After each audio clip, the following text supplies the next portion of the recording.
Empezamos con la primera mesa.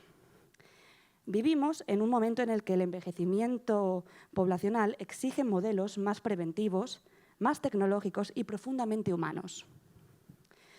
En este sentido, Fundación Hospitalarias está liderando iniciativas pioneras desde la realidad virtual hasta los biomarcadores y entornos terapéuticos adaptados. Por lo tanto, con nosotros tenemos, moderando la sesión, a Jesús Antonio Vaquero, director del área de psicología de Hospitalarias. En segundo lugar, Juan Carlos Cejudo, director de innovación. Luego, Ana Olivé, coordinadora de psicogeriatría, con Daniel, intentaré pronunciarlo bien, Dumic, cofundador de Mother Trees. Estos 4 profesionales nos mostrarán cómo la ciencia, la tecnología y el diseño pueden mejorar la calidad de vida de las personas mayores con trastornos cognitivos o de salud mental. Muchísimas gracias y un aplauso, por favor.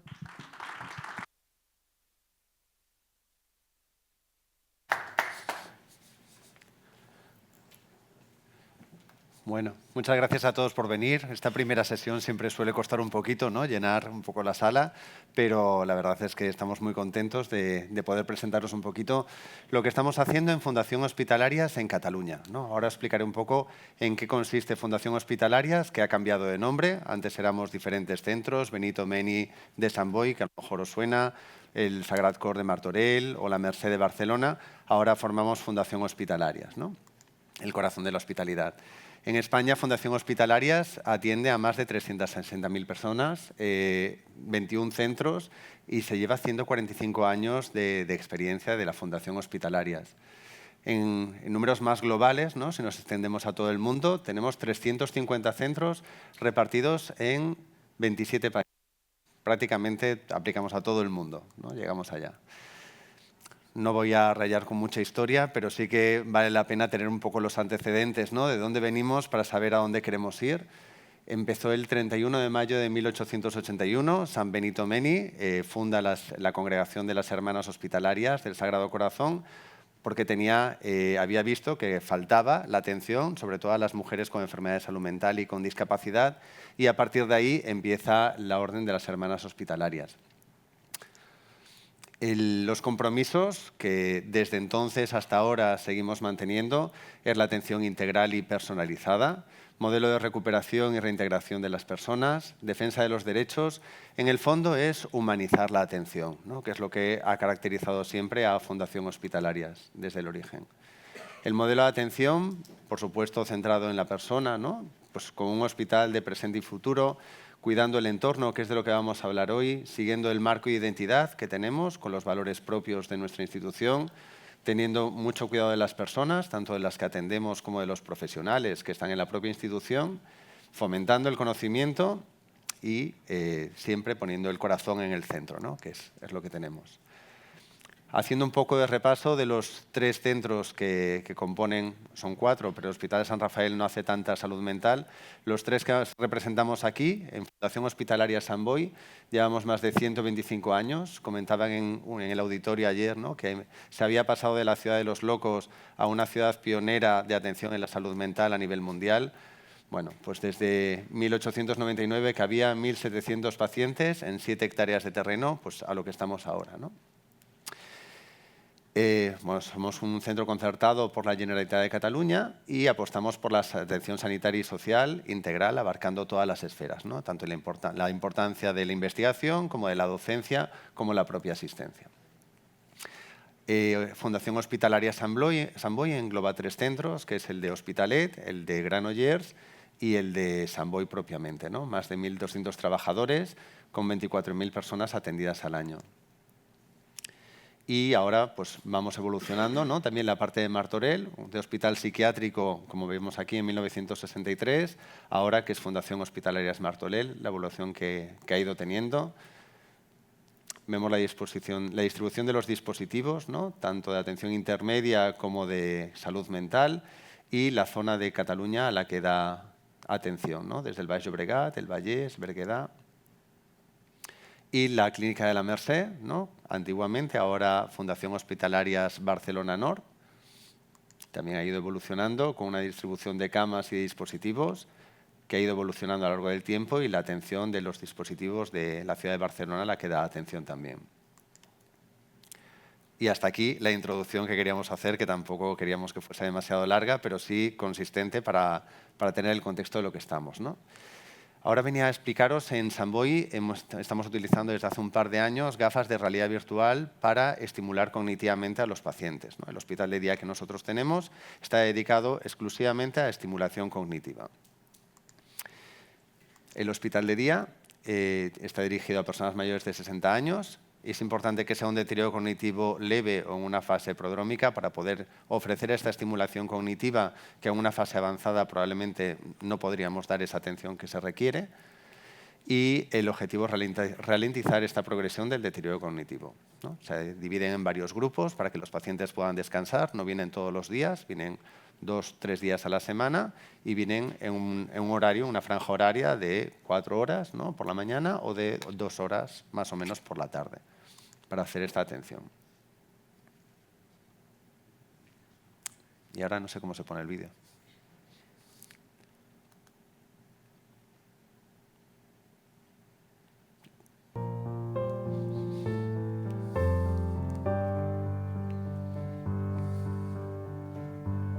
Tengo principio de Alzheimer. Ya vienes recelosa porque es como decir, yo no tengo, o sea, no que no tenga esto, que te piensas que lo puedes solucionar tú sola. Y era lo que intentaba hacer en casa, pero llega un momento que con la doctora y todo hablamos y necesitaba algo más. Porque en casa, aunque digas que puedes arreglarlos, todas somos mujeres y hay tiempo que es limitado. Aparte aún estoy trabajando y no podía dedicarle tiempo. Y empecé a venir, pues como todas, nos ha pasado alguna vez, y eres cortada, no sabes lo que te vas a encontrar. El equipo es fantástico, las compañeras también te hacen sentir como si estuvieras en casa, pero desde el primer momento. Eso es lo mejor de todo, aparte de las enfermeras también. Pero es el hablar con una persona que no has visto nunca, y quizás por el parecido que tenemos las dos en el sentido de que nos pasa lo mismo, es poderle contar lo que me está pasando y yo escucharlas a ellas, que cuando me pasa a mí pienso, ¿será normal? ¿No será normal estar empeorando? Y es una forma de comunicarnos y de aprender de nuestra enfermedad también, porque yo con ellas y con las enfermeras también, y vengo a gusto, vengo muy a gusto, vengo relajada, si me equivoco, cuando antes no me lo permitía, o sea, si me enfadaba, yo me enfadaba conmigo misma. Y entonces cogía un poco de depresión, de que no soy capaz, no quería hablar, según en qué sitios, por si no me preguntaban algo y no me acordaba, porque cuando me pasa eso me bloqueaba completamente. Y la suerte que tienes es que tienes las compañeras que les pasa lo mismo que a ti. Eso quiere decir que si yo digo, y es que han dicho algo las enfermeras y no me acuerdo, yo le puedo preguntar sin sentirme mal. Oye, ¿qué ha dicho? Entonces la otra te lo repite. Y es como que formamos un tándem de que cuando una habla, pues si alguna lo sabe, lo contesta. Pero no sintiéndome mal, sino como una ayuda de una compañera. Aún estoy ahí poco a poco. Sí, voy más confiada y pienso, si la pifio, la pifio.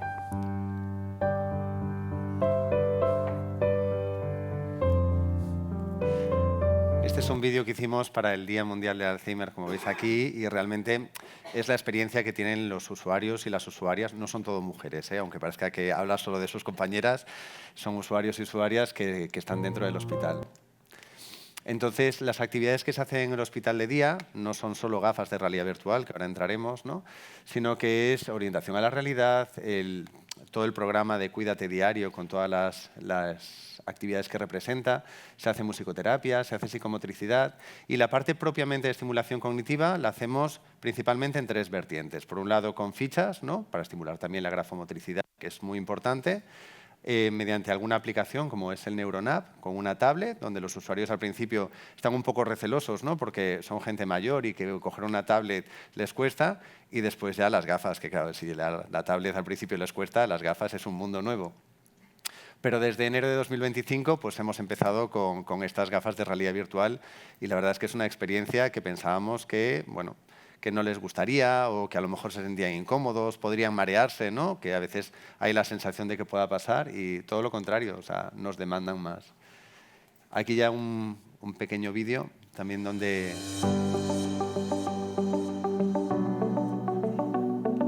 Además de las tecnologías que usamos, bueno, de las TIC, como que llevamos mucho tiempo usando las tablets, ahora se han implantado también las gafas virtuales y se hace una media horita. El usuario usa media hora la gafa virtual después de haber hecho la estimulación más convencional.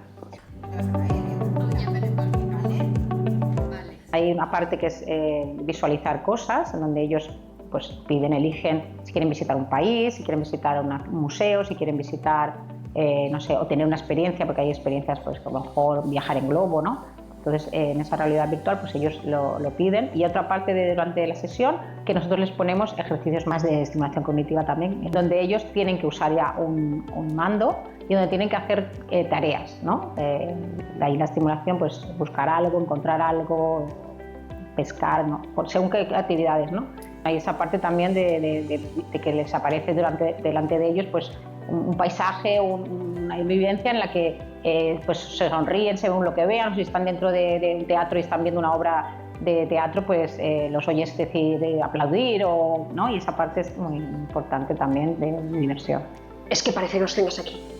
Es una sensación de que incluso hice así una vez con la pantalla a ver si podía tocarlo, ¿no? Porque era tan real y muy relajante. Es muy relajante. Pongas el que pongas, es un momento que, como tienes los aparatos estos, estás concentrada. Además son así, no te dejan, aunque tú quieras, mirar si oyes algo por allí. No, estás concentrada. Notes que la ment se te'n va una miqueta, que estàs, i que a més que te concentres, perquè estàs veient coses que realment t'estan agradant, te concentres tant que estàs allà. És la meva sensació que m'adona.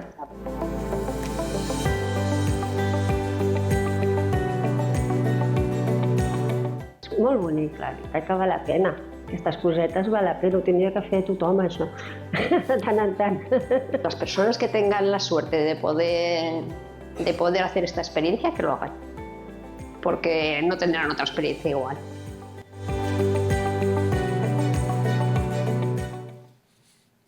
Muy bien. Entonces aquí nos planteamos qué evidencia había a este respecto, porque es verdad que ahora cada vez hay más medidas, ¿no? A nivel de pues, gafas de realidad virtual, proyectos de realidad aumentada.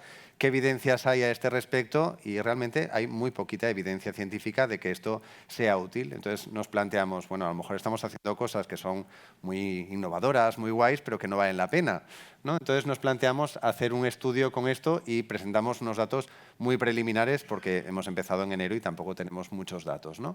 Entonces, la idea es bueno, poder estudiar los pacientes que vienen de forma aleatoria, se les asigna o al grupo de gafas o hacer lo que se hacía previo a las gafas, que es el tratamiento convencional. Y después hay un grupo control, que es un grupo en el que, por las razones que sean, ¿no? Pues que no han podido venir al hospital de día, pues porque viven en otro territorio y no pueden desplazarse, o porque no quieren, o porque, bueno, cualquier otro motivo. Entonces, bueno, los instrumentos de medida que hemos utilizado, pues el Mini-Mental, la batería neuropsicológica básica y después un cuestionario de calidad de vida. Estos son los instrumentos que estamos utilizando. Bueno, los objetivos, los que os he comentado, ¿no? Valorar un poco cómo cognitivamente se van desenvolviendo estos pacientes y a nivel de satisfacción.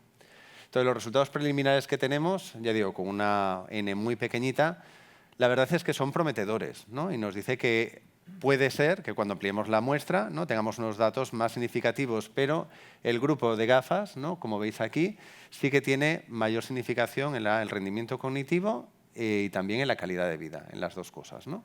El grupo convencional y el grupo control, hay una cierta mejoría, pero bueno, igual no es tan significativa como la que tenemos en el grupo de gafas.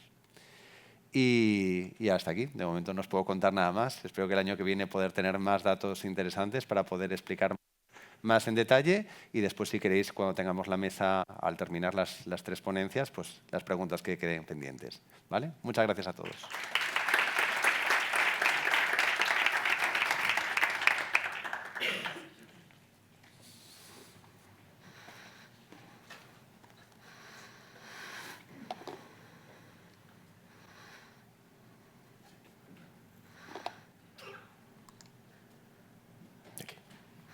Hola, buenos días a todos.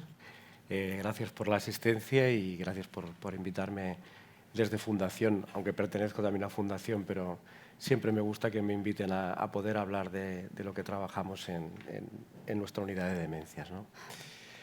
Entonces, bueno, para plantearnos el inicio de esta charla, yo creo que es importante saber, yo creo que la mayoría de aquí pues ya lo sabréis, pero quizás no estamos del todo enterados que en las demencias y sobre todo en la enfermedad de Alzheimer estamos viviendo actualmente un cambio de paradigma importantísimo. No importante, importantísimo, ¿no? Y entonces este cambio de paradigma requiere muchos cambios a nivel asistencial, a nivel de tratamiento de las personas, farmacológicos y no farmacológicos, y porque realmente estamos viviendo una auténtica revolución. El doctor Vaquero ha presentado un vídeo donde salía esta señora Toñi, que yo creo que lo refleja muy bien, ¿no? Entonces, para empezar, os haré una breve historia de cómo ha sido la enfermedad de Alzheimer desde que fue descrita en 1907, ¿no?, por el profesor Alois Alzheimer, ¿no? Durante muchos años pues, se trataba lo que llamaba una demencia presenil, porque la paciente que describió, que era Agustín, pues era muy joven y se habló de demencias con poca edad, alrededor de los 50, 60 años. Luego pasaron muchos años de ostracismo, donde bueno, pues la gente se demenciaba, perdía la cabeza, se llamaba de muchas formas, ¿no?, la arteriosclerosis famosa, etcétera, pero realmente fue, yo diría, la edad media de las demencias, ¿no? Y es a partir de finales 70, principios de los 80, que se empieza a describir mejor la enfermedad de Alzheimer desde el punto de vista clínico, se empieza a asociar a una proteína concreta, que es la proteína amiloide, que ya había descrito el profesor Alois Alzheimer, ¿no?, en sus famosos dibujos donde estaban los ovillos y las placas, ¿no? Es en los años 80 cuando se hacen los criterios internacionales para el diagnóstico, que es un diagnóstico totalmente clínico, con pérdida de memoria, afectación de la vida diaria, alguna otra área cognitiva como las praxias, las náuseas, etc., ¿no? Pero son criterios totalmente clínicos. Durante los años 80 hasta los 2000 aproximadamente van surgiendo muchos descubrimientos, ¿no?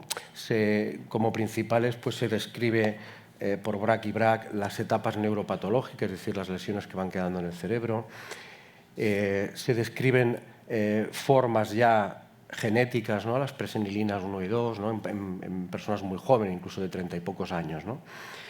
Y es importante que en esta fase clínica se ve que hay pacientes más jóvenes, 50-60, y gente mucho más mayor, ¿no? Entonces, uno, como lo vemos más normal, la población, también la sociedad va viendo estos cambios y se va viendo como casi que es más normal que una persona de 80 o 80 y algo de años pues, que sufra estos cambios cognitivos dentro de la normalidad como si fuera el envejecimiento.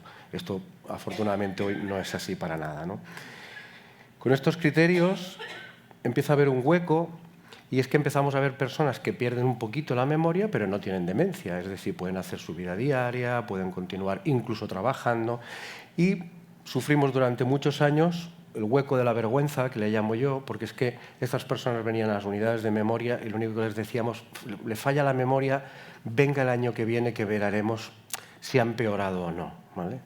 Imagínense, ¿no?, a nivel de sufrimiento de una persona durante 4, 5, 6 y hasta 8 años esperando a que la demencia viniera. Todos sabemos que hay dos grandes miedos universales, ¿no?, el miedo a la muerte y el miedo a perder la cabeza. La mayoría de estas personas le tenían más miedo al segundo que al primero.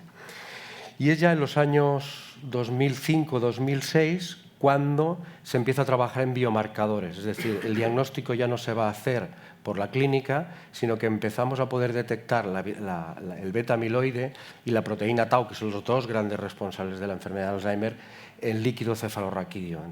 Por lo tanto, esta etapa del MCI, que le llamamos el deterioro cognitivo leve, uno empieza a decir, bueno, quizás tengo una respuesta biológica a lo que todavía la clínica no me manifiesta.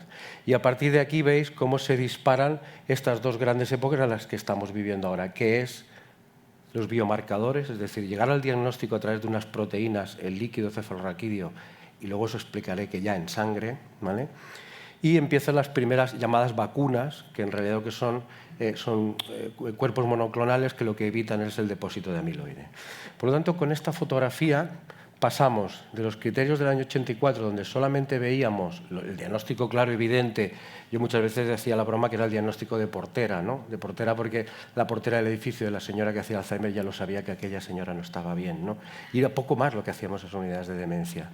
Aparecieron los primeros tratamientos en los años 90, que sí que hubo una gran revolución, ¿no? Que fueron los llamados inhibidores de la acetilcolina, que no curan la enfermedad, pero parecía que retrasaban un poquito. Es lo que hemos tenido durante muchos años. Luego este hueco de la vergüenza que los que llevamos muchos años en este mundo hemos sufrido de no poder dar respuesta a una persona con esa preocupación. Y es aquí, a partir del 2007, ¿no? A partir del grupo internacional de Bruno Dubois, que se empiezan a utilizar ya los criterios con biomarcadores. Y hemos sido lanzados, fijaros, 2007, hemos pasado 100 y pico de años donde prácticamente no se ha movido nada, ¿vale?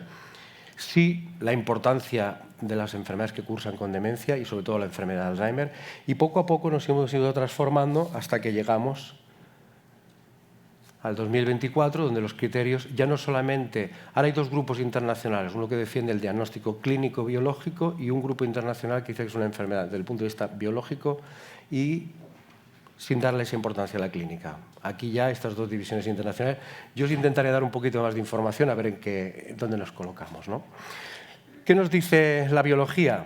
Pues muy claramente que los depósitos de beta-amiloide empiezan hasta 20 años antes de que podamos ver la enfermedad. Es decir, antes de que la persona empiece a presentar síntomas, sobre todo la famosa pérdida de memoria, 20 años antes ya se están haciendo los depósitos de beta-amiloide. ¿Qué quiere decir? Que cuando llegan los síntomas, el amiloide ya está acumulado en el cerebro. Es decir, la enfermedad, desde el punto de vista biológico, ya se ha expresado en su máxima importancia.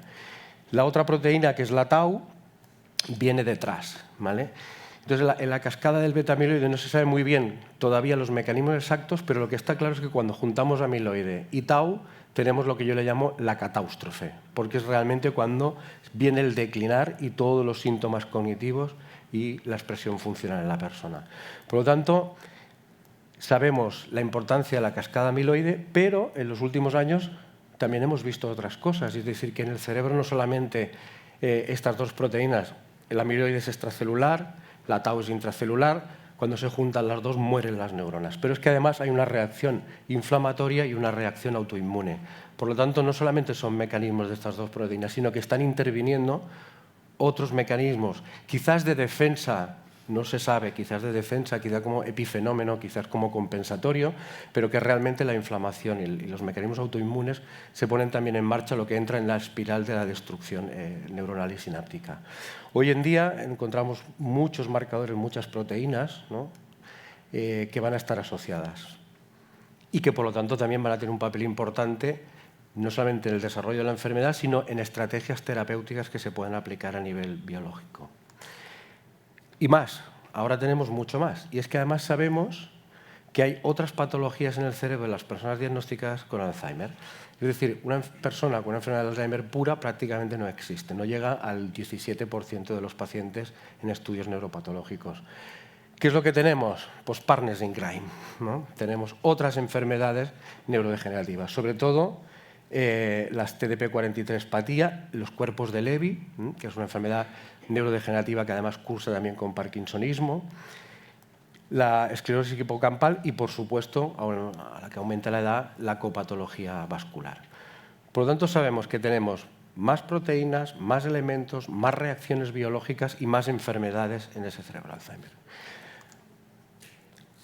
¿A dónde nos conduce esto? Pues que los biomarcadores son los que nos van a decir, en una persona concreta, en esa medicina personalizada, nos va a decir cuánto marcador tiene de inflamación, cuántas otras copatologías hay, qué estrategias terapéuticas podemos tener. Actualmente, la medicina personalizada en demencia es lo que conduce esto. Son paneles de proteómica donde de forma individualizada nos dirá cada individuo si tiene factores más de inflamación, factores de neurodegeneración, si hay más presencia o no de beta-amiloide. ¿Y para qué se busca todo esto? Pues en los 2 últimos años han aparecido 2 nuevos tratamientos monoclonales, aprobados ya tanto en Estados Unidos, la FDA, lo habréis oído en las noticias, como en Europa se han aprobado durante este año, donde realmente lo que hacen es, si tomamos un PET de amiloide inicial, el grupo placebo continúa con las placas de amiloide en el cerebro, mientras que estos nuevos fármacos reducen o aclaran el beta-amiloide del cerebro. Por lo tanto, no es una estrategia como los antiguos tratamientos de inhibidor de acetilcolina, sino que es un tratamiento modificador, por eso se llama tratamientos modificadores de la enfermedad. Y que además tienen una mejoría clínica y funcional, que es lo que exige actualmente en los fármacos para que haya una terapia aceptada. Por lo tanto, nos aparece primero lecanemab aprobado. Recientemente, en este año, nos aparece otro fármaco que es el donanemab, con resultados muy similares, ¿vale? También en el aclaramiento del amiloide. ¿Esto qué es lo que hace estos tratamientos? Que si se ponen de forma muy inicial pueden atrasar hasta 3 y 4 años la aparición de demencia. Por lo tanto, ese gap que teníamos del deterioro cognitivo leve, los biomarcadores permiten el diagnóstico antes, eliminar la incertidumbre. ¿Os acordáis de Toñi y del vídeo del doctor Vaquero? Toñi ha hecho un diagnóstico con estos biomarcadores, porque tú, si hablas con ella, si no haces un examen clínico profundo, no parece que tenga una enfermedad, al menos la que popularmente conocemos como la enfermedad de Alzheimer clásica de una persona, prácticamente no recuerda ni cómo se llama, ¿no? Pero estos tratamientos no vienen gratis, sino que vienen con un gran problema, que son las reacciones secundarias que tienen, que es inflamación en algunos pacientes del encéfalo, del cerebro, y el riesgo de hemorragias, ¿vale? Por lo tanto, son tratamientos que se han aprobado en Europa, pero con cautelas. Cautelas, es decir, programas especiales de atención donde los pacientes, algunos criterios, por ejemplo, en Estados Unidos sí que está aceptado que la APOE, que es una proteína que va asociada a la enfermedad de Alzheimer y que parece que potencia el que haya más efectos adversos. Por lo tanto, aquí en Europa se ha prohibido el tratamiento a los portadores del alelo 4,4 de APOE, ¿vale? Puntos clave, pues que estos propios efectos adversos, más el propio tratamiento que se hace a través de infusión endovenosa, hace que las unidades de demencia y la medicina esta a la que vamos personalizada en demencias se vuelva más complicada. Ya no es el nivel de acetilcolina que antes se ponía, con el diagnóstico clínico que se hacía. Vamos a esa medicina personalizada, de mayor complejidad, si queremos tener éxito en el tratamiento de la enfermedad de Alzheimer. Así que tenemos aprobados desde abril del 25 y septiembre del 25 estos dos fármacos, y donde hay un gran debate a nivel europeo de cómo los sistemas de salud van a poder poner este tratamiento. Son tratamientos muy caros, alrededor de unos 25 o 26.000 dólares el tratamiento completo, ¿vale? Más la cantidad de resonancias que hay que hacer durante el tratamiento para ver si tenemos efectos adversos de neuroinflamación o hemorragias. Por lo tanto, con esto veis servido que el cambio de paradigma es más que evidente, ¿no? Esta es la última revisión de Cummings sobre los tratamientos que están en fase de investigación. Tenemos más de 182 ensayos con más de 138 tratamientos nuevos, no solamente modificadores de la enfermedad, sino que van a estas otras dianas, la inflamación, la neurotoxicidad. Es decir, esto es todo un mundo, quizás sea una de las enfermedades que más se investiga en el mundo y donde hasta ahora hemos tenido muy poquito éxito en el tratamiento. Ahora realmente hay un cambio de paradigma. Podemos diagnosticar la enfermedad antes, eliminar esa incertidumbre de muchos pacientes, esa preocupación, y además tenemos la posibilidad de tener nuevos tratamientos. ¿Qué va a implicar? Muy claro, unos cambios importantísimos en las vías clínicas. Vías clínicas, que es ese paciente con esa posibilidad de enfermedad, cuándo va a entrar y qué podemos hacer por él durante toda la historia de su enfermedad personalizada. Por lo tanto, vamos a tener que hacer cambios a nivel de atención primaria, por ejemplo, en nuestro país, que es la puerta de entrada de la queja cognitiva de los pacientes que cursan con demencia, sobre todo enfermedad de Alzheimer. Por lo tanto, en ese cambio tenemos la última revisión de los variables o modificadores que la persona posee para poder cambiar el riesgo de tener demencia, ¿vale? La Lancet Commission nos dice que durante toda nuestra vida podemos desarrollar cambios de hábitos diferentes que pueden reducir hasta un 45% la probabilidad de demencia. Por lo tanto, Cada persona tiene en sus manos un cambio de hábito a través de la formación, de la educación, desde la atención primaria y desde los especialistas, en que podamos, sobre todo, ¿no?, en la midlife, ¿no?, donde más elementos se producen, ¿no? Hay 14 de ellos, reducción de diabetes, colesterol, es decir, toda la parte de la unión con las enfermedades cardiovasculares, la prevención de la depresión, ¿vale?, muy importante en salud mental en personas ya no solamente por su enfermedad con la depresión, sino como elemento que va a aumentar el riesgo de que en el futuro se produzca un deterioro cognitivo y una demencia tipo Alzheimer. La actividad física, el profesor Barraquer nos enseñaba que en las enfermedades neurológicas el mejor tratamiento, según decía él, era el TBA, que era la tranquilidad y los buenos alimentos, y yo le añadiría ahora la M de movimiento, ¿no? Tranquilidad, buenos alimentos y movimiento como elementos preventivos. Por lo tanto, fijaros, desde el cambio aquel que hemos visto en los años 80 o 90 como algo desastre, que no se podía hacer nada, que no había cura y te ha tocado, eran las familias, a plantearnos ya hacia los 40 años que podemos introducir elementos modificadores y de prevención. Muy importante en la sociedad y muy importante que los expliquemos y los expliquemos por la causa que pueden producir, ¿no? Y sobre todo porque controlamos ese riesgo de hacer demencia. Tenemos también que detectar los síntomas de forma más inicial, es decir, el diagnóstico de portera ya no sirve, ¿vale? Por lo tanto, tenemos que ir a los diagnósticos más iniciales. Y además también sabemos que los tratamientos nuevos modificadores de la enfermedad van a ser más efectivos contra antes se pongan, ¿vale?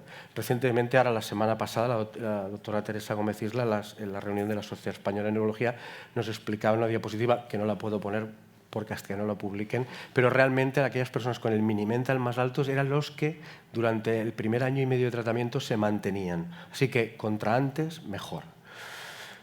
¿Qué tendremos que cambiar también? Pues la detección de esa enfermedad a nivel de atención primaria, es decir, nuevos instrumentos que permitan detectar esos cambios cognitivos sutiles, también el acceso a la neuroimagen que nos ayude, el tema genético y, muy importante, los test de sangre de detección de la enfermedad. Hemos dicho que inicialmente en el año 2007 se pusieron en marcha los criterios para líquido cefalorraquídeo, pero es que en los 2 últimos años hemos tenido un avance espectacular en la detección de la proteína tau en sangre, que nos permite hacer el diagnóstico biológico al mismo nivel que si lo hiciéramos en líquido cefalorraquídeo. Nosotros, nuestro grupo de fundación, hemos presentado la semana pasada el valor de los inmunoensayos automatizados y que prácticamente la coincidencia con el líquido cefalorraquídeo es altísima, y esperamos que en Estados Unidos la FDA ya ha aprobado estos inmunoensayos automatizados.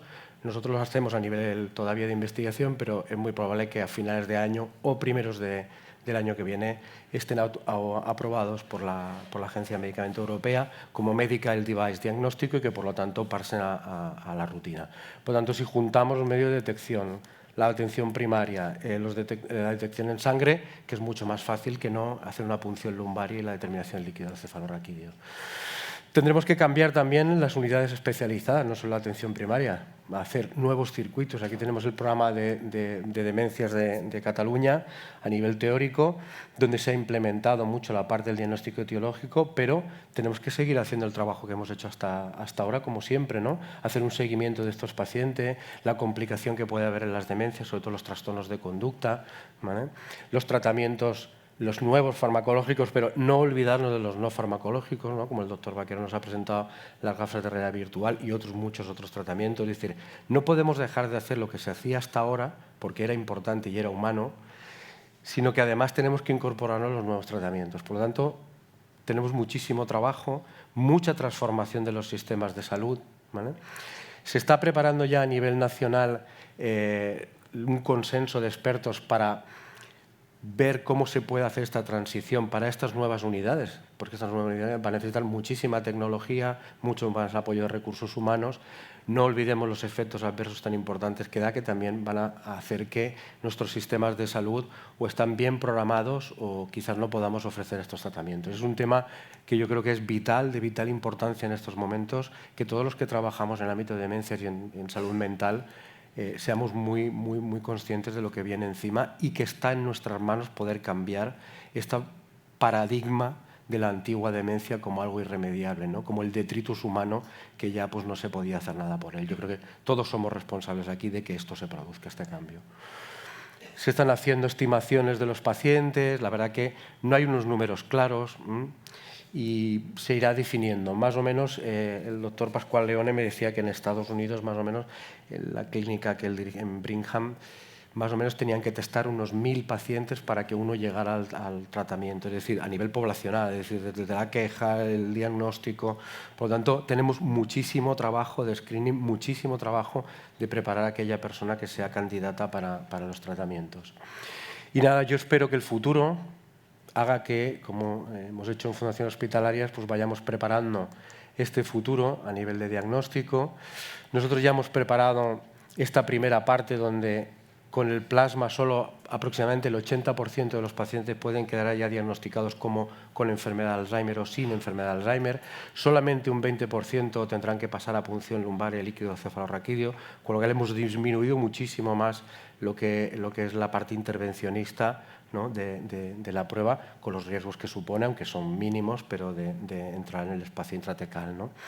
Por lo tanto, hemos probado estas nuevas vías clínicas con puntos de corte propio positivo y negativo, lo hemos hecho junto con el laboratorio del Hospital Clínic y tenemos resultados muy parecidos incluso al grupo de San Pau. Por lo tanto, yo creo que es una buena noticia el que ya dispongamos de estos biomarcadores para ese diagnóstico precoz, para que no estemos en el hueco de la vergüenza que os he explicado antes y muy claramente tener muy identificado aquellos pacientes que se puedan beneficiar de los nuevos tratamientos en el momento que pasen a formar parte de nuestro Sistema Nacional de Salud.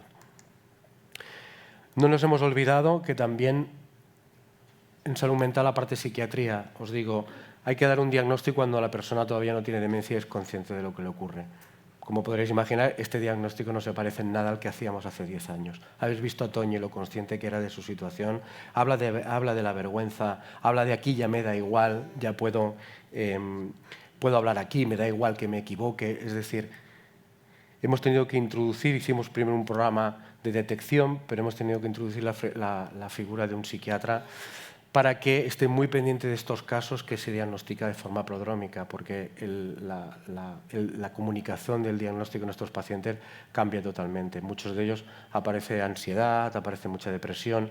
No hemos visto riesgos de suicidio hasta ahora, pero estoy seguro que los veremos en el futuro. Por lo tanto, hemos de prepararnos también en esta fase prodrómica a las malas noticias. Por supuesto, programas no farmacológicos, como nos ha comentado el doctor Vaquero con la gráfica de realidad virtual. Nosotros hemos intentado introducir un programa también de tipo tablet que venía del grupo de Girona, que se utilizaba en esclerosis múltiple. Entonces, en pacientes mucho más joven. Hemos intentado ponerlo en paciente prodrómico. No acaba de encajar porque es demasiado difícil todavía. Así que es muy probable que tengamos que ir a fases más tempranas de la enfermedad. Así que nada, yo creo que el futuro no solamente son los biomarcadores, sino toda esta atención desde el inicio, dar respuestas, medicina personalizada, nuevos tratamientos farmacológicos y no farmacológicos. Así que nada, gracias a todos por la atención.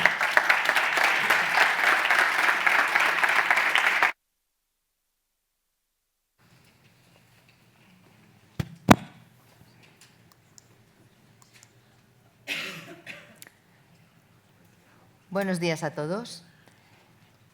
Agradezco su presencia hoy aquí y también agradezco a Fundación Hospitalarias que me dé la oportunidad de presentarles un nuevo equipamiento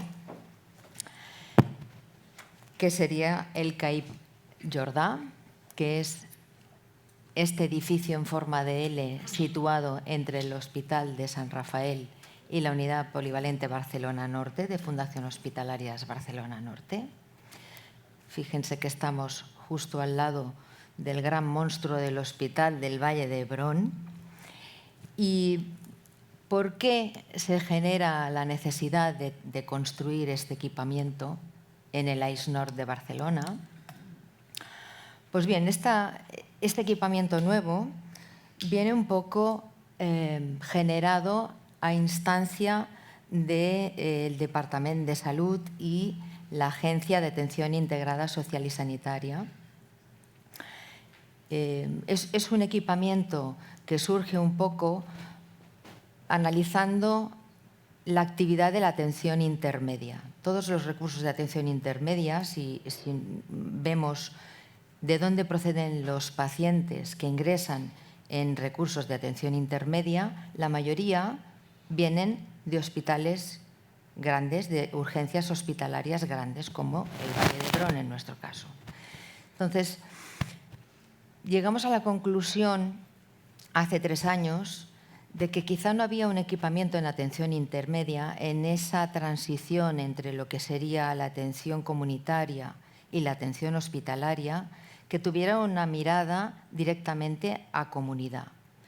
¿Para qué? Para intentar evitar que un perfil de paciente que ya se ha escapado a este deterioro cognitivo leve, que ya está institucionalizado en residencias y que, por lo tanto, tiene unas necesidades, unos cuidados complejos, en el caso de que tenga una agudización, muy probablemente no sea necesario derivar a esa persona a unas urgencias de un gran hospital. Porque las urgencias de un gran hospital están pensadas para atender eso, la emergencia, la urgencia, dar una atención con alta tecnología y una respuesta rápida a un proceso agudo. Sin embargo, no cuidan todo lo que es la complejidad de cuidados que tiene una persona que está, por ejemplo, institucionalizada en una residencia de mayores.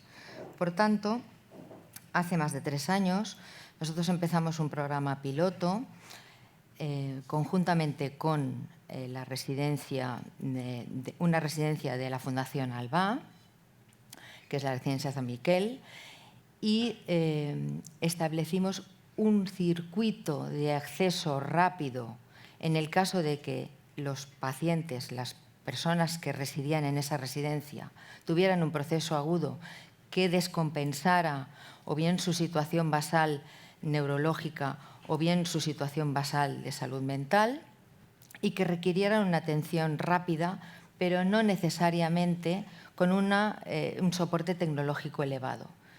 Sin embargo, sí que requerían de una atención adecuada por la complejidad de curas. ¿Por qué?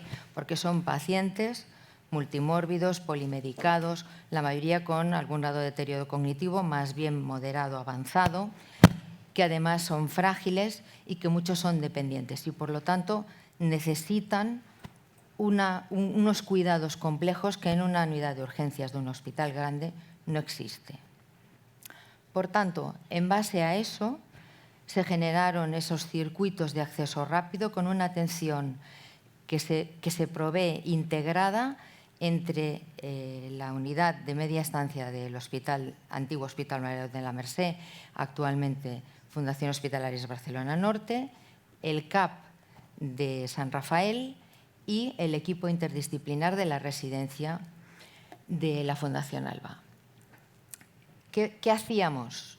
Hacíamos una actividad conjunta, integrada, con acceso escalonado a las diferentes respuestas en base a la situación del paciente. De manera que nuestro equipo de atención domiciliaria interactuaba juntamente con el equipo residencial y el equipo de primaria, se establecía un grado de riesgo de esos 112 pacientes y una actividad escalonada, desde la consulta a la atención especializada dentro de la residencia si era necesario, y cuando ya no se podía mantener el paciente en la residencia, un acceso rápido a una plaza de media estancia en menos de 24 horas, con una acción rápida dentro del hospital y un retorno rápido a la comunidad, es decir, a la residencia. Por tanto, sin perder el valor principal de las hermanas hospitalarias, que es la hospitalidad, manteniendo el humanismo y la profesionalidad, y siempre dedicados a esos 4 perfiles donde nosotros somos especialistas, que es psicogeriatría, salud mental, neuropsiquiatría y discapacidad intelectual, se establece ese sistema novedoso de integración de la intermedia con primaria y con el ámbito residencial, con una mirada básicamente comunitaria para intentar evitar un step-up, es decir, que el paciente no vaya de la residencia a urgencias de un gran hospital. Con este gran edificio que se ha encargado a Vitaller, que es un gabinete de arquitectura pionero en equipamientos sanitarios, donde se asegura la sostenibilidad medioambiental y la calidez, ya lo veréis ahora, os voy a enseñar unas fotos, y siempre intentando hacer una proactividad escalonada, es decir, intentando establecer una medida preventiva, proactiva, más que reactiva, que es lo que se está haciendo hasta ahora. Y además, implementando una serie de mejoras que lo que hacen es mantener la seguridad del paciente. Está a punto de salir del horno. Va a empezar la actividad en diciembre. Quiero decir que el edificio ya está. Estamos acabando de ultimar últimos detalles dentro. Es un edificio que se ha levantado en 6.700 metros cuadrados, en 4 plantas, distribuidas. Son 120 camas que pueden ser ampliables 24 camas más en el caso de una situación de contingencia, por ejemplo, cuando haya un proceso en el que aparece una infección aguda en un centro residencial que precisa, esto lo aprendimos de la pandemia, que precisa de un ingreso rápido de un volumen de personas más elevado. En cada planta va a haber 21 habitaciones, 12 de ellas van a ser individuales y 9 dobles. Esto es una imagen exterior, ya veis que el ambiente es biofílico porque aprendimos ayer también que el ambiente es terapéutico y por tanto eso es algo que tenemos muy en cuenta también. Este sería un plano de una habitación individual que se puede transformar en doble en un momento dado. Y esta sería una habitación doble, que esto también es novedoso. Fijaos que en esta habitación doble las camas no están paralelas una al lado de la otra, sino que están enfrentadas. ¿Qué hemos conseguido con esto? Con esto hemos conseguido, al ser más ancha que larga la habitación, que tengamos, al enfrentar las dos camas, la misma entrada de luz natural directa para las dos personas que están aquí ingresadas, que, como hemos dicho, es favorecedor también de la recuperación y de la orientación del paciente. Mejora la visual de la enfermera cuando entra en la habitación porque tiene exactamente la misma visual para las dos personas, a diferencia de las camas que están puestas en paralelo. Se reduce igual el recorrido del personal sanitario, tanto para entrar como para salir de la habitación, como para acceder al baño del personal sanitario y del paciente. Además, tienen las mismas visual al exterior, favoreciendo las distracciones positivas, porque hemos dicho que el ambiente también es terapéutico. Y si el ambiente es terapéutico, es cálido y tiene la misma visual hacia la parte exterior, que es biofílica, sabemos que vamos a mejorar todo el nivel de ansiedad y el estrés que pueda tener esa persona. Recordemos que hemos sacado a una persona anciana de su centro donde vive y le hemos llevado a un sitio externo, con lo cual solamente por eso ya existe un grado de estrés que con esto vamos a intentar también aminorar. Y además, algo muy importante también que aprendimos en la pandemia es que los espacios de atención sanitaria pueden ser independientes, porque esto se puede sectorizar y, por tanto, se reduce el riesgo de propagación de gérmenes y aumenta la privacidad auditiva y olfativa del paciente. Y aquí tenéis una imagen interna de lo que sería una habitación individual. Claro, cuando vemos esto, nadie diría que esto es un hospital. Que muchos compañeros me dicen, oye, que yo quiero, por favor, que me reserves una habitación individual para hacer una estancia allí, a ver si bajo mi nivel de estrés. Claro, no me extraña. Fijaos que todos los paneles son de madera. Hay formas curvas y suaves. Se incorporan diferentes vinilos con flores, reproduciendo la naturaleza para generar ese ambiente amable, ese ambiente equilibrado, esa calidez, esa relajación que necesitan nuestros pacientes que están estresados. y no hay ni una toma aquí de oxígeno, no se ven porque están todas justamente por debajo de esos paneles. Y además, el centro de la habitación ha dejado de ser la cama. Se crean otros focos de interés para fomentar la autonomía del paciente, nuevos espacios para compartir con familiares, con visitas, más allá de la cama, donde también se pueden sentar de forma confortable. Y el paciente tiene también la posibilidad de una zona donde puede hacer actividades de ocio, lectura, donde los momentos de las ingestas son más confortables, que también se pueden personalizar con fotografías para favorecer la orientación del paciente. Y como las habitaciones son más anchas que largas, también los pasillos en determinadas zonas son más anchos y permiten esos espacios de convivencia para poder compartir con sus familiares y acompañantes.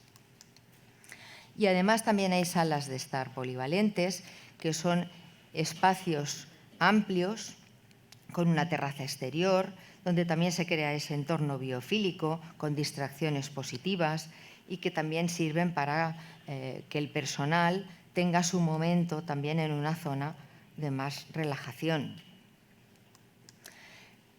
Además de esta innovación en cuanto a ser un recurso que tiene una mirada comunitaria, en cuanto a la estructura arquitectónica, también hay una serie de novedades tecnológicas innovadoras que nos va a presentar nuestro compañero Daniel Dumig de Model 3.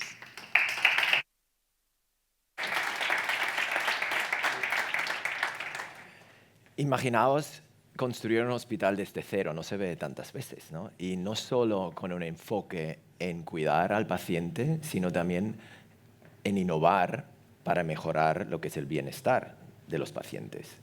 Entonces, por eso os queremos hoy presentar el CAIP Jordà Innovation Lab. Como habéis visto, el CAIP Jordà es ya una referencia, creo que a nivel europea, en innovación ya de infraestructura, y nosotros con el Innovation Lab queremos realmente dar la oportunidad que realmente sea una referencia en innovación para mejorar la hospitalidad, la calidez y la seguridad de los pacientes, pues en este nuevo centro, para mejorar realmente lo que es el bienestar de los pacientes, como hemos dicho, pero también, como habéis visto en estos espacios, la conexión familiar que puede tener y la conexión con su ecosistema, que luego también le va a ayudar, obviamente, en su tratamiento. ¿Qué es el CAIP Jordà Innovation Lab? ¿Qué visión tenemos con esto? Pues un laboratorio vivo de innovación donde empresas tecnológicas, donde farmacéuticas, donde startups pueden realmente probar, testear e incluso co-crear soluciones en un entorno ideal para la innovación y de ideación de nuevos tratamientos en el beneficio de los pacientes. Un ejemplo, ya todavía no está abierto el centro, pero ya estamos probando con unas soluciones tipo radar para realmente hacer una monitorización sin contacto para detectar posibles caídas, patrones de cambio, por ejemplo, de frecuencia cardíaca o también de respiración. Y no se queda ahí. O sea, lo que realmente en el futuro, antes hemos visto terapias sea un poco de realidad aumentada, de realidad virtual, pero también podemos testear soluciones como ejemplos de sonido individualizado, de, por ejemplo, medir ciertas condiciones como la glucosa sin pinchazo y muchos más tratamientos, muchas más tecnologías en beneficio del paciente que se pueden testear en el Innovation Lab. Realmente vemos que la atención integrada intermedia es el entorno idóneo para hacer todo tipo de testeos, porque cada paciente tiene como una realidad muy diferente. Entonces, cada uno tiene sus necesidades muy individuales, lo cual abre pues, muchas oportunidades, y el CAIP lo vemos como el espacio ideal para testear todas estas posibles soluciones novedosas. Realmente lo que ofrece este centro nuevo, que se va a inaugurar muy pronto, es una propuesta de valor única y también transformadora, ¿no? Que es decir, pues la personalización de tratamientos en entornos reales, poder testearlos. La colaboración estructurada con los expertos dentro del hospital, pero también con otras empresas que se van a sumar a este proyecto, donde se puede co-crear también. Lo que realmente es conseguir evidencias clínicas y regulatorias para la aprobación de ciertas, obviamente, las normativas y medical devices, por ejemplo. Y, como no aprovechar lo que es este momento también tan mediático de abrir un centro de referencia a nivel europeo, de poder formar parte para que también dar visibilidad a las iniciativas y dar visibilidad a vuestras instituciones y empresas.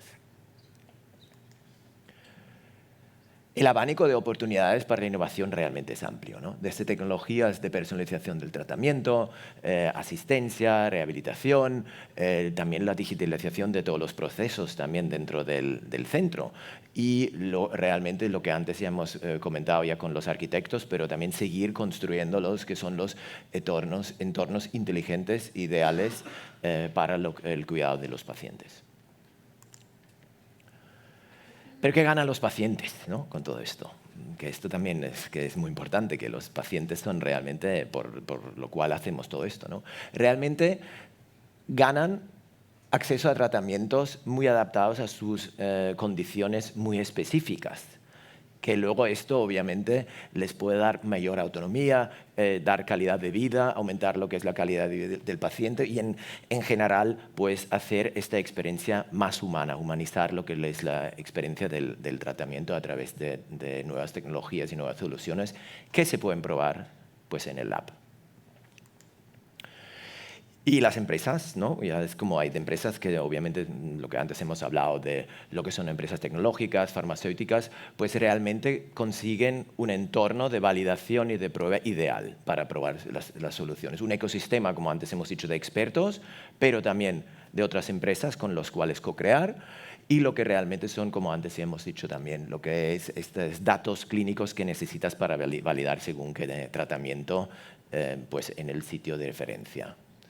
Y, como no, la visibilidad también como un partner institucional en un proyecto tan importante. Realmente invitamos, hoy es como la primera invitación a todas las empresas de Health y Wellbeing de formar parte de esta iniciativa y realmente ayudarnos a definir lo que es la atención intermedia personalizada, ¿no? Y también ayudar pues, a poner vuestras soluciones pues, en la vanguardia de lo que es la transformación sanitaria, ¿no? Desde The Mother Trees somos nosotros un poco los agilizadores y los facilitadores de este sandbox, de este lab. Vamos a trabajar para que estas soluciones lleguen a donde más importan, ¿no? A lo que es mejorar la calidad de vida de los pacientes. Así que si queréis alguna solución que queréis que marque la diferencia, pues os esperamos en el CAIP Innovation Lab. Muchas gracias.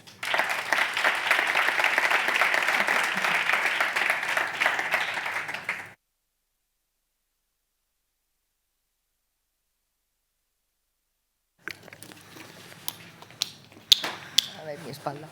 Sí, ¿puedes? ¿Cuánto tiempo tenemos? 4 minutos. Vale. Bueno, pues aquí terminamos un poco las exposiciones de este panel, ¿no? Que refleja un poquito que la psicogeriatría no es el pasado, no es un tratamiento anclado, sino que vemos que está ahí mucho futuro tanto en los tratamientos como en el diagnóstico de la enfermedad más preciso. Utilizar otras herramientas, ¿no? Para la estimulación cognitiva, como las gafas, y después espacios nuevos que cuidan, ¿no? Que es la gracia de nuestra mesa, donde podemos estar todos ahí. ¿Tenemos tiempo para hacer alguna pregunta? No sé si tenéis alguna pregunta que os haya surgido de esta presentación. Animaros. Gracias. Hola, gracias por la... Hola, gracias a todos por la presentación. Y quería hacer una pregunta a Ana. ¿Nos podrías explicar brevemente qué perfil de personas serán atendidas en el CAIP? Sí. Atenderemos a pacientes, a personas que residen en residencias y eso implica residencias tanto de gente mayor como de discapacidad intelectual, como de salud mental. Es decir, el abanico de posibilidades es personas institucionalizadas que tienen un evento agudo y que no es necesario que vayan a un hospital terciario porque no necesitan ni una intervención quirúrgica ni alta tecnología diagnóstica, sino simplemente un entorno hospitalario con los cuidados hospitalarios, pero sin la necesidad de una alta tecnología y garantizando la atención a los cuidados complejos que tienen estas personas. ¿Directamente de domicilio pueden acceder? De momento está estudiado para personas institucionalizadas. ¿Por qué? Porque es un recurso de acceso rápido y salida rápida, que además estará trabajado desde primaria de una forma integrada, por lo tanto, conoceremos a esos pacientes nosotros. Es distinto del perfil de persona que va a urgencias, sale del hospital terciario y acude a una unidad de convalecencia o de media estancia. Esa persona no es conocida por el recurso intermedio. Sin embargo, nosotros partimos de la base de que ya hay un trabajo previo hecho desde primaria con el equipo residencial y con nuestro equipo de atención domiciliaria. Porque no lo he dicho, pero el CAIP Jordà no es solo esta estructura. El CAIP Jordà también tiene todo un ecosistema de profesionales, principalmente el equipo que actúa a nivel comunitario, que es la punta de lanza, que es el que intentará no mover a ese residente de la residencia. Porque siempre, como decía antes, la atención es escalonada, es decir, siempre primero se valora en la residencia donde viven. Si desde primaria no es posible solucionar el problema, interviene nuestro equipo de atención domiciliaria, y si no es posible atenderlo, pues porque la complejidad del tratamiento, pues que tiene que ser endovenoso, o porque necesita oxigenoterapia, o porque necesita una radiografía o una analítica urgente, que eso sí lo podremos hacer desde el CAIP Jordà, entonces se evalúa el ingreso rápido. Habrá una comisión de evaluación, tanto de ingreso como de alta, que será compartida con profesionales de primaria, de la residencia y del CAIP Jordà. Y ahí está el valor de la integración. Muy bien, muchas gracias. No sé si hay alguna pregunta más. Una última pregunta, tenemos ahí la oportunidad. Última. Hola, buenos días. Mi pregunta es para el doctor Cejudo. Bueno, muchas gracias por la ponencia, ha sido muy interesante y muy esperanzador. Entonces, yo quería hacer una pregunta, que entiendo que todo está muy incipiente. Bueno, de hecho son dos preguntas, pero ya sé que este cambio de paradigma, que bueno, creo que nos pone en una situación, ¿no?, con muchos retos, no sé si está dentro de esta previsión, se me ocurre, ¿no?, cribajes universales, ¿no?, en detección de sangre, como se hace en otras patologías, desde la atención primaria, es decir, al igual que se hacen programas, ¿no?, de prevención, ¿no?, de otras patologías, se puedan hacer estos cribajes universales, porque sigue habiendo, creo, desde la primaria, incluso desde el ámbito sanitario, muchas veces estos problemas de memoria son normales, sigue habiendo este discurso. Imaginemos que yo creo que en este sentido todavía estamos en pañales, ¿no? Y luego que el cribaje que se puede hacer, evidentemente, no sé si con los minimentals y los mocas, en el mejor de los casos, que se pueden hacer en primaria, vamos a detectar estos primeros estadios, ¿no?, de los que sí que tenemos evidencia que va a funcionar el tratamiento. Y luego la siguiente, que ya es relacionada con esto, pero que ya podemos hacer una prevención mucho más terciaria en recursos residenciales con personas que evidentemente, si están ingresadas, ya tienen, ¿no?, unos signos, ¿no?, pero que tengan un mini mental, digamos, ¿no?, con un GDS, ¿no?, bajito. ¿Cómo podrían acceder estas personas a estos diagnósticos, ¿no?, de precisión de forma mucho más directa, es decir, con la coordinación que se hace en el CAP? ¿Hay algún protocolo que exista que desde una residencia nosotros podamos detectar estos perfiles, ¿no?, con este GDS más bajo y derivarlos de forma directa con esta coordinación con primaria? Bueno. Gracias por la pregunta. Yo creo que todos estamos en el cambio de paradigma, estamos empezando. Desde luego, el cribaje universal ahora no se puede hacer porque no va en paralelo el tratamiento. Si el tratamiento fuera un tratamiento que para la enfermedad, desde luego habría un cribaje universal. Por lo tanto, este cambio de paradigma lo que nos dice es, hemos empezado una nueva era y sí vamos a eso. Si todos estos nuevos tratamientos se van incorporando, van reduciendo el riesgo de progresión a demencia, el diagnóstico biológico se puede hacer mucho antes, la idea es llegar a eso. Ojalá, yo estoy convencido que llegaremos en unos años. Lo importante es que hasta ahora el diagnóstico biológico ha avanzado muy rápido, pero no los tratamientos. Pero ahora hay un cambio. El tratamiento está aquí, reduce las placas, retrasa la aparición de demencia. Vamos a ver en los próximos años los siguientes pasos. Yo sí que creo que habrá este diagnóstico precoz, universal, con la prevención, etc. Todavía no estamos ahí, pero el cambio de paradigma no lo permite. Atención primaria, ahora ya sí que hay que cambiar los modelos de derivación a las unidades de demencia. Ya el diagnóstico prodrómico muy inicial, la atención primaria lo tiene que incorporar. Y la única forma de incorporar no es tirarle como se le tira casi toda la atención primaria, sino meternos nosotros en las unidades en la atención primaria y hacer los cribajes. Cribajes en sangre, cribajes cognitivos más complejos. Y hay que este modelo, ya que es la atención primaria la que recibe al paciente, que tengamos muy claro el diagnóstico inicial o prodrómico es esencial y que por lo tanto no lo podemos meter en el circuito de una demencia ya más avanzada en la que quizás podamos hacer ya muy poco, ¿no? Entonces yo creo que cuando se habla de los tratamientos en enfermedad de Alzheimer decíamos llegan tarde y hacen poco, ahora no llegan tarde y hacen un poco más, con lo cual ese concepto lo tenemos que volver a integrar. Es trabajo nuestro de los especialistas, de la sociedad entera, el poder cribar muy bien al paciente que empieza con los síntomas. El preclínico todavía no está, llegará, pero todavía no está. Y el tema de residencias, yo creo que los propios programas que se hagan en atención primaria, que la propia residencia si detecta un caso de deterioro, aunque puede estar residencia por muchos motivos que no es el deterioro cognitivo, y el deterioro cognitivo se inicia en la residencia, que exactamente pase por el mismo circuito del prodrómico. Yo creo que ahora tenemos que sentarnos todos los agentes y definir muy bien este programa a nivel nacional, porque está aquí, está para quedarse y esto va a más. Así que yo creo que esta es mi visión y espero que se vaya cumpliendo y que poco a poco podamos vencer a la enfermedad de Alzheimer y otras demencias. Yo quería añadir una cosa, si es posible.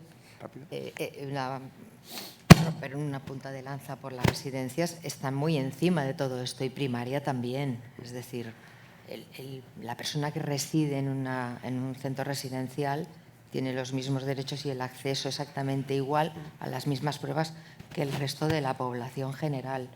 Por tanto, aquel que cumpla los criterios, segurísimo que el equipo interdisciplinar residencial está encima y primaria también. Pues muy bien, muchísimas gracias. Gracias a todos los panelistas de esta sesión. Gracias a vosotros por la atención. Gracias a los departamentos de comunicación de Fundación Hospitalarias que nos han ayudado también mucho.